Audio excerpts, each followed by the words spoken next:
Hey, what's up, everybody? This is Charles Sabans. I want to welcome you guys to another episode of the DREAMERSPRO show, where we cover everything from sports, hot topics, classic debates, entertainment. And we give you guys a fresh perspective on things and how we see them. And today we got a great show for y'all. Before we get into it, please make sure you like the video and sub to the channel. So I'm cracking up because I almost messed up the intro to this video. I was thinking of another show that we do, and I almost did that intro for this one, so I had to catch myself in the beginning. But anyway, welcome, y'all. Let's get into this topic here today. So we're still on this story, right? We're still on this story because, you know, a lot of people had a lot of things to say. Your man Nick Wright. Your man Nick Wright over there dropping F-bombs. You know, you got some people out there twerking it up all over the table, pouring honey all over each other's ankles, slapping each other with honey sticks, just, you know, just losing their minds, right? Because of the comments that came out about some of the sentiments that Jeanie Buss had towards LeBron James, like her feeling like he wasn't grateful that they drafted Bronny. She didn't like the fact how he tried to avoid blame and take responsibility for the Russell Westbrook debacle.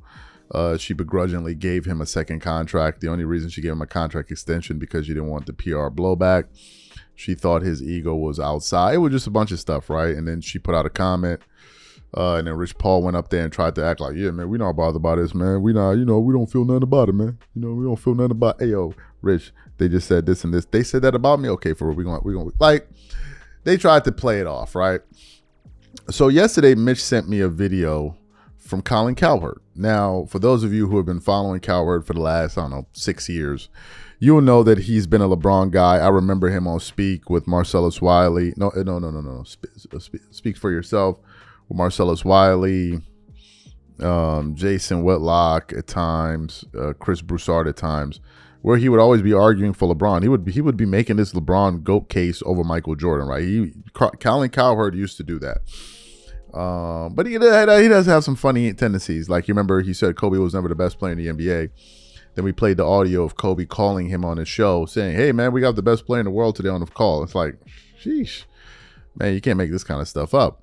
But given the fact that Colin is a LeBron guy, I was surprised when I clicked the video to hear Colin Cowherd essentially saying that the Lakers had every single right to be fed up with LeBron and have every single right to want to move on from him. Because if you listen to other people out there in the media like Stephen A. Smith and others, they're like, yeah, it's been worth it, man. It's been absolutely worth it for the Lakers. So I'm like, Colin has something different to say. I'm like, okay, so this is something we want to talk about. Before we even get into Colin's comments, today's video is brought to you by our sponsor, PrizePicks.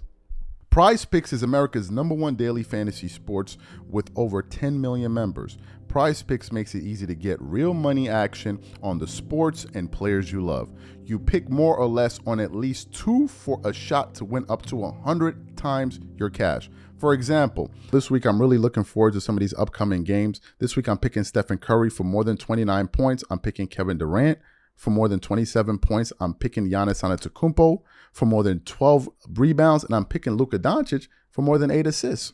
If you're like me and you like to play it safe, you'll love PrizePicks' new feature, Flex Plays. It's the safest way to play. You can still cash out even if your lineup isn't perfect. Plus, you can double your money even if one of your picks doesn't hit. On top of this, PrizePicks puts their members first, so all withdrawals are fast, safe, and secure. When my picks hit, I can get my money as quick as in 15 minutes. So download the PrizePicks app today and use code CLNS to get $50 instantly when you play $5. That's code CLNS on PrizePicks to get $50 instantly when you play $5. You don't even need to win to receive the $50 bonus. It's guaranteed.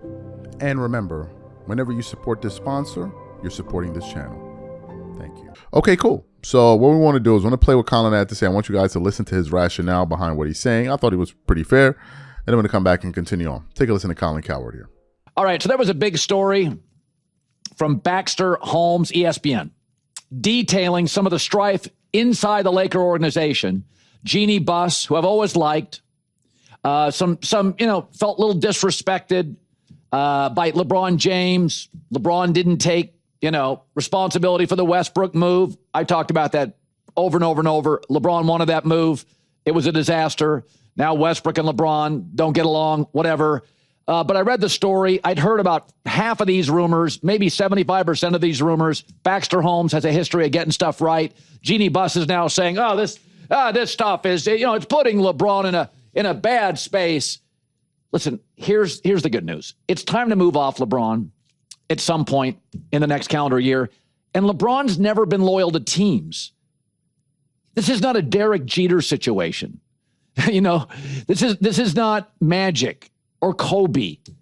LeBron's easier to move off. It's been a mutually beneficial relationship. His net worth has almost doubled since he came to LA. He came to LA for basketball, 60%, and business, 40%. I mean, he kept the thing, by about year 2. His net worth is almost doubled. Net worth. He's expensive. He's not always available. He's not the player he once was. Lakers are so bad defensively, and statistically, they're worse when he's on the floor. So I've said it forever. Really, really confident, successful men are bad at exits. They've all got a great pickup line, but won't pick up the phone when they break up. That's what successful, confident men do. LeBron's been great for the game. There's a little LeBron fatigue around the league. I get it. But this new ownership group, they have no loyalty to him. In fact, remember when Bob Myers left the Warriors as GM and many speculated he just didn't want to trade.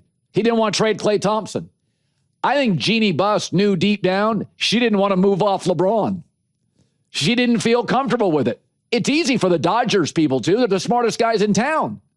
I really believe that at some point, instead of confronting bad PR and I can't believe it, a lot of people just don't like that discomfort. I mean, now you've got LeBron's agent, Rich Paul, who I like, talking about Austin Reeves deals potentially on his podcast. So, the other thing is, look under the hood. The Lakers are a mirage. They're 26-16. But 15 of their 16 losses, they've gotten blown out. They're great in clutch games because they have a really smart head coach, but they're not in that many clutch games. They're horrible defensively. It's a 3-and-D league, and they don't have enough of either. No rim protection, not very athletic. This is a Luka, J.J. Redick, and maybe Austin Reeves franchise going forward. So if you look under the hood, they're a mile from San Antonio and Oklahoma City and Minnesota and Houston. They're a mile from those. I don't think they're as good as Detroit long term. The Knicks eventually will get it figured out. And next year, Halliburton and Jason Tatum come back. And Philadelphia is on the rise, and so is Orlando. So it's like, it's actually easy, or I should say easier, to move off people who have been highly mobile, right? Like LeBron's bounced around the league. He's been the ultimate opportunist, and I totally defend him on that. He has been front and center of the player empowerment era. Barclays and Jordans, they're not as comfortable moving around. But now, these days, if you don't consider moving, people look at you and go, are you crazy? That's because of LeBron. LeBron's been great for players. Tiger Woods was great for golf. LeBron's been great for NBA player empowerment. Is he good for the ratings? Well, Lakers still get a lot of ratings when they play the Warriors every Christmas or near then. But it's easier to move off somebody that's moved off multiple teams. LeBron is a businessman at this point first. And a basketball player, I know, keep the thing. But for his entire career, he's a basketball guy that did business. LeBron now is kind of a business guy who's still pretty good at basketball.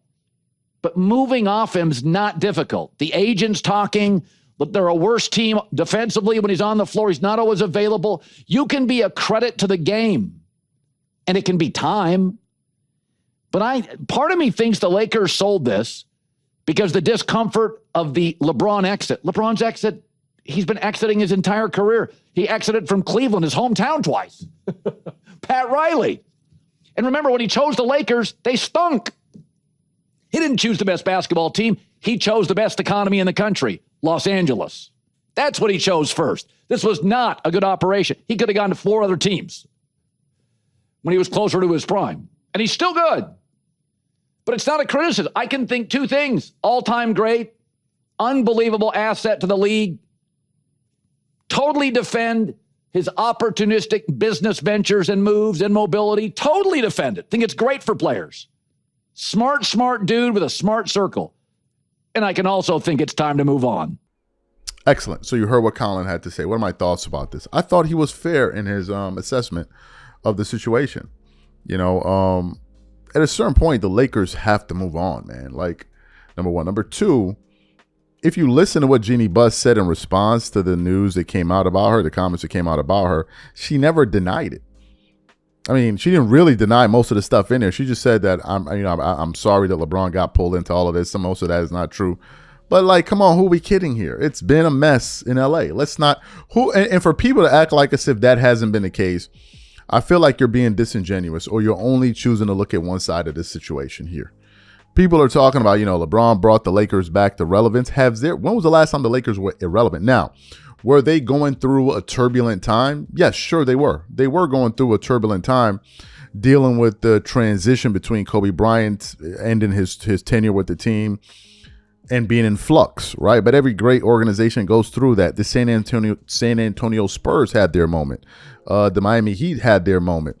The Boston Celtics had their drought, and then they won in 2008, and then they won recently. So every great franchise has its ebbs and its flows, but to make it seem like you came and saved them from drowning, no. What happened was LeBron got there. The Lakers missed the first year of the playoffs. Then they got 80. They won in the bubble. And then from that point forward, it's just been total ineptitude ever since that point, right? Total ineptitude. But for Colin to come out and say this, I think he's saying what's obvious. He's not going to see. I mean, most guys on television are not going to say this because they're cowards, but Colin, cowards, Colin, that's interesting. That wasn't intentional, but most of them are cowards. But Colin here, he decided to just keep it real. And I think he's stating the obvious. The new management is like, no, this is absurd. Like, we've seen enough of this. We have to move on. And eventually you do move on. Every great player has his time under the sun. And then it reaches the time where you have to pack it up and go. All right, where you got to pack it up and go. So these are my thoughts. Whatever you guys think, please leave your thoughts and comments in the comment section. And we catch you guys on the next show. Peace.